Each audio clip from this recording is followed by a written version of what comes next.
கம்பீரமா இருக்கிற விஷால் கொஞ்ச நாளா ஸ்டேஜ்ல பார்க்கும்போது கனிஞ்சு கொலைஞ்சு பேசுறாருன்னே சொல்லலாம். அன்னைக்கு மைக்கு ஷேக் ஆனதுக்கு வைரல் ஃபீவர், அதனால என்னால பேச முடியலன்னு சொன்னாரு. திருநங்கைகளுக்கான அழகி போட்டி அந்த ஃபங்க்ஷன்ல கலந்துகிட்ட விஷால் ஸ்டேஜ்லயே மயக்கம் போட்டு விழுந்தாரு. அதுக்கு என்ன காரணம்னு இன்னும் விளக்கமே கொடுக்கல. இதுக்கிடையில அவருக்கு கல்யாண தேதி முடிவாயிருக்கு. நடிகர் விஷாலுக்கு கல்யாண வயசு வந்துருச்சா, அவர் கல்யாணம் ஆகுற அளவுக்கு இமோஷனல் அண்ட் மென்டல் மெச்சூரிட்டி வந்துருச்சான்றத பார்க்கலாம் வாங்க. சைடு கேப்ல சைக்காலஜி கத்துக்கலாமா, மேரேஜ் சைக்காலஜி பத்தி தெரிஞ்சுக்கலாம். ஆக்டர் விஷாலுக்கு மட்டும் இல்லைங்க, யாரா இருந்தாலுமே நம்மளுக்கு வயசு வந்துருச்சு, அதனால கல்யாணம் பண்ணணும், ஃப்ரெண்ட்ஸ் ரிலேட்டிவ்ஸ் சொந்தக்காரவங்க எல்லாம் டார்ச்சர் தாங்க முடியல, அதனால காலத்துல கல்யாணத்தை பண்ணி வைக்கணும் அப்படின்னு அவசரப்பட்டு கல்யாணத்துல காதல் கல்யாணமா இருந்தாலும் அரேஞ்ச்டு மேரேஜா இருந்தாலுமே கல்யாணத்துக்குன்னு தேவையான ஒரு இமோஷனல் மெச்சூரிட்டி, மென்டல் மெச்சூரிட்டி இல்லாததுதான் சீக்கிரமா டிவோர்ஸ் ஆகுறது, டாக்ஸிக் ரிலேஷன்ஷிப்ல போறது, இப்ப நடந்துட்டு இருக்கிற பெரிய பிரச்சனை. ஆக்டர் ரவிமோகன், ஆர்த்தி, கெனிஷா இவங்கள மாதிரி ஒருத்தருக்கு ஒருத்தர் ரிலேஷன்ஷிப் கன்ஃபியூஷனுக்குள்ள போய் மாட்டிக்கிறதும் சகஜமா நடந்துட்டு இருக்குது. இந்த செலிபிரிட்டி லைஃப்ல நிறைய ஸ்டார்ஸ் இன்னுமே கல்யாணம் பண்ணிக்காம இருக்காங்க. ஒரு 35 வயசு 40 வயசு தாண்டியும் கல்யாணமே எனக்கு வேண்டாம் இல்ல ஆக்டர்ஸ் இருக்காங்க. கல்யாண வாய்ப்புகள் வந்தாலுமே அதை சரியான முறையில பயன்படுத்திக்க தெரியாம லவ்லயே நிறைய லவ் ஃபெயிலியர்ஸ் ஆகி எனக்கும் ரிலேஷன்ஷிப்க்கும் ரொம்ப தூரம் அப்படின்னு சொல்லிட்டு இருக்கிற செலிபிரிட்டிஸும் இருக்காங்க. இதுல இந்த பேராசோஷியல் ரிலேஷன்ஷிப், அதாவது ஃபேன்ஸ்க்கும் செலிபிரிட்டிஸ்க்கும் இருக்கிற அந்த ஒன் சைட் லவ் அப்படின்னு சொல்லுவாங்க இல்லையா, இந்த ஃபேன்ஸுக்கு அவங்களுக்கு ரொம்ப பிடிச்ச அந்த செலிபிரிட்டி, ஆக்டர், ஆக்ட்ரஸ் அவங்க மேல அளவு கடந்த பாசம். அந்த பாசத்தினாலேயே நிறைய குவெஸ்டின்ஸ் வச்சுட்டே இருப்பாங்க.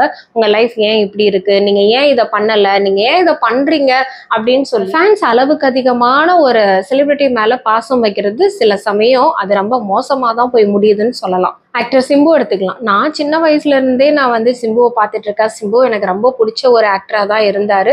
எஸ்பெஷலி அவரோட டான்ஸ் ரொம்ப இம்ப்ரெசிவா இருக்கும். இந்த மாதிரிலாம் அவரோட இன்டர்வியூஸ்லாம் நிறைய பார்த்துருக்கேன். அப்போ அவர் கொடுத்த இன்டர்வியூல சொல்லியிருப்பாரு, முன்னாடி எல்லாம் அவர் யங் ஏஜ்ல இருக்கும்போது அவர் கொடுத்த இன்டர்வியூஸ்ல அழகான பொண்ணா இருக்கணும், நான் நல்லா பாத்துக்கிற பொண்ணா இருக்கணும், இப்படி இருக்கணும் அப்படி இருக்கணும்னு சொல்லிட்டு நிறைய கேரக்டரிஸ்டிக்ஸ் வைஃப் மெட்டீரியலா இருக்கிறதுக்கு இந்த மாதிரியான தகுதிகள் தேவை அப்படின்னு சொல்லி இன்டர்வியூஸ்ல கொடுத்திருப்பாரு.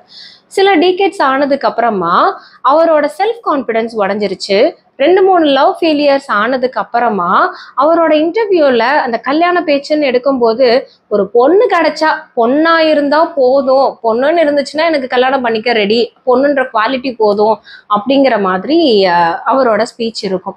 அவர் மட்டும் இல்ல, அந்த ஏஜ்ல அந்த வாலிப வயசுன்னு சொல்றாங்கல்ல, அந்த பருவ ஏஜ்ல வரும்போது நம்ம நிறைய எக்ஸ்பெக்டேஷன் அண்ட் நிறைய தேவையில்லாத விஷயங்களை, லைஃப் இப்படித்தான் இருக்கணும்னு ஒரு எளிமையான வாழ்க்கைய வாழ்றதை விட்டுட்டு நம்ம தேவையில்லாத விஷயங்களை எதிர்பார்க்கறதுனாலதான் கல்யாணம் அப்படிங்கிறது கஷ்டமான ஒரு காலகட்டத்துல கொண்டு போய் தள்ளிவிடப்படுது. இப்போ நம்ம ஆக்டர் விஷாலோட கதைக்கு வரல. ஆக்டர் விஷாலோட பப்ளிக் நடத்தைகள் கொஞ்ச நாளா நம்ம பார்த்துட்டு தான் இருக்கோம். ஒரு ப்ரெஸ் மீட் போறதா இருக்கட்டும், இல்ல ஸ்டேஜ் ஷோல கெஸ்டா அவர் போறதா இருக்கட்டும், இல்ல பப்ளிக் கேதரிங் ப்ரெஸ் மீட்ஸ் இந்த மாதிரிலாம் கொடுக்கும்போது முன்ன இருந்த கம்பீரம் அவர்கிட்ட இல்லையோன்ற மாதிரி எனக்கு தோணுது.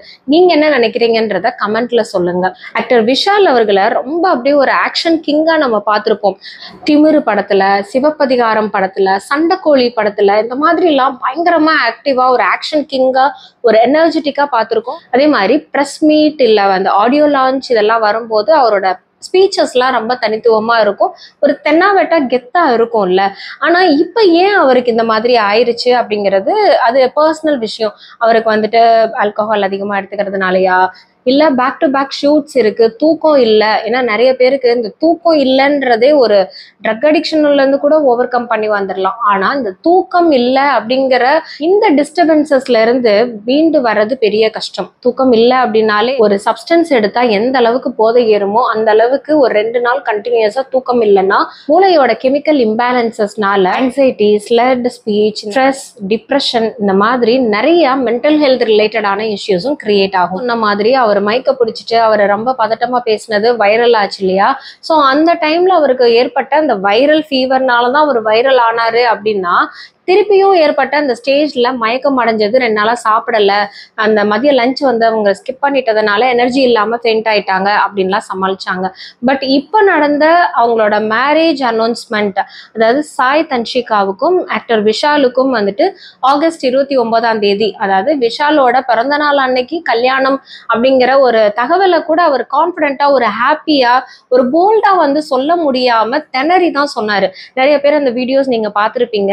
அவர் அனௌன்ஸ் பண்ணும் போதே வந்து அவரோட பர்த் டேட், எல்லாருக்கும் அவங்களோட பர்த் டேட் ஈஸியா வந்துரும்ல, அதை போய் நம்ம யோசிக்கவோ இல்ல திணறி சொல்லவோ தேவையில்லை. பிரஸ் ரிப்போர்ட்டர்ஸ் கூட கேக்குறாங்க, ஆகஸ்ட் 29ஆம் தேதினா உங்க பிறந்த நாள் தானேன்னு பிரஸ் ரிப்போர்ட்டர்ஸ் ஞாபகம் வச்சு அவங்களோட டேட்டை கேக்குறாங்க.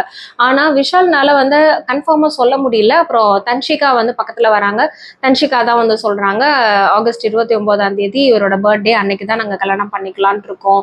அண்ட் அவரோட அந்த ஒரு பதட்டமான ஒரு நிலை, சாய் தன்ஷிகா மேல வந்துட்டு சாஞ்சிக்கிறது, இந்த மாதிரி விஷயங்கள்லாம் பாக்குறப்போ அவர் இன்னும் ஸ்டெடியா இல்லையா, இல்ல அவர் உடல்ல பிரச்சனை, இல்ல மனதளவுல ஏதாவது பிரச்சனைகள் இருக்கு அப்படின்னா, as a சைக்காலஜிஸ்டா என்னோட ரெக்வெஸ்ட் அண்ட் சஜஷன் வந்து, என்ன மாதிரியான பிரச்சனைகளா இருந்தாலுமே அதை வந்து ப்ராப்பரா மெடிகேஷன்ஸ் அண்ட் ட்ரீட்மெண்ட் ரெமடிஸ் எடுத்துட்டு அதுக்கப்புறம் கல்யாணத்துக்குள்ள போகலாம். ஏன்னா இப்போ செலிபிரிட்டிஸ் லைஃபை வந்து ஏன் இவ்வளோ ஃபோக்கஸ் பண்ணி சொல்றேன்னா, செலிபிரிட்டிஸோட வாழ்க்கை தான் நிறைய காமனர்ஸ் வந்து ஒரு ரோல் மாடலாகவும், அவங்களாம் அப்படி பண்றாங்கல்ல, நான் ஏன் பண்ணக்கூடாதா, 15 வருஷம் லவ் பண்ணி கல்யாணம் பண்ணி 2 குழந்தைங்களை பெற்றவங்களே டிவோர்ஸ் பண்றாங்க, அப்ப நான் வந்து டிவோர்ஸ் பண்ணக்கூடாதான்னு நிறைய காமனர் வந்துட்டு ஒரு ரோல் மாடலாகவும் அவங்களை இன்ஸ்பிரேஷனாகவும் எடுத்துட்டு இருக்காங்க. ஸோ செலிபிரிட்டி லைஃப்ல நீங்க பண்ற ஒவ்வொரு விஷயமே அது எல்லாரையுமே பாதிக்குது தான். எண்ணம் போல் வாழ்க்கை அப்படிங்கிற இந்த கோட்டை வந்து நிறைய பேர் சொல்லியிருப்பாங்க. என்னைக்கு ஆக்டர் தனுஷ் இதை வந்து ஒரு பெரிய ஸ்டேஜ்ல சொன்னா, அன்னைக்கு இருந்து இது ஒரு தீயா பரவி எண்ணம் போல் வாழ்க்கை அப்படிங்கிறது நிறைய பேரோட வாழ்க்கையை மாற்ற அளவுக்கு ஒரு சக்தியா மாறுச்சு. ஸோ செலிபிரிட்டி அப்படிங்கிறது வந்து சும்மா படத்துல நடிச்சாங்க, அவங்கள ஒரு ஆக்ஷனை காட்டினாங்க, காமெடியை காட்டினாங்கன்னு இல்லாம அவங்க எல்லாம் ஒரு சாதனையாளரா, ஒரு லெஜெண்டா தான் மக்கள் பாக்குறாங்க. அந்த மாதிரி இருக்கும்போது ஒரு தனி நபர் வாழ்க்கையா, ஒரு செலிபிரிட்டிஸோட லைஃப்ல அவங்க செல்ஃப் சாட்டிஸ்ஃபேக்ஷனோட ஒரு குடும்ப வாழ்க்கையா இருக்கட்டும், marriage is a choice, it's not under compulsion.